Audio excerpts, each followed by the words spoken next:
Mense, vandag gaan ek gou met julle praat van wat maak 'n mens as jy nou hout gaan koop, 'n pakkie hout en jy kry nat hout.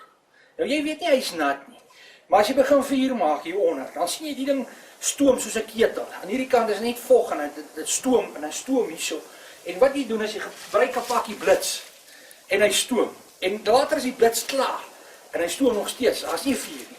Dan gebruik ou 'n tweede pakkie blits en dieselfde storie gebeur.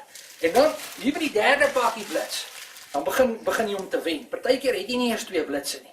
Nou dis 'n verskriklike groot frustrasie as 'n ou wil braai en jy nie nat hout en is laat, maar as jy nog tyd om 'n plek te gaan soek nie. Nou wat jy doen is, oplossing vir nat hout is weer eens hierdie ding. Ons noem hom die Easy Axe.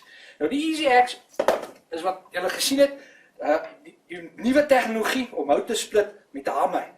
Nou wat jy doen as jy nat hout kry is, jy vat hierdie selfde nat hout. As jy begin braai en jy sien die stoom kom uit, stop die hele lorry. Jy vat hierdie nat hout, jy split hom in die helfte, jy split hom weer 'n keer in die helfte dat hy 'n kwart is, dan vat jy een van hom, jy maak klein houtjies met hom. Dan vat jy 'n stukkie blits, jy sit hom op en hy brand. Nou kom ek wys gou hoe doen ons dit. Jy vat hom eenvoudig so.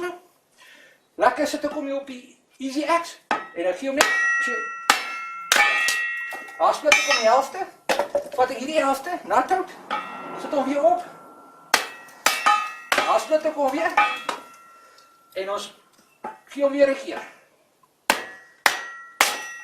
Daar sien nou sy 'n kwart. Nou maak ons gou klein houtjies van hom voor ons hom weer. Sit hom op.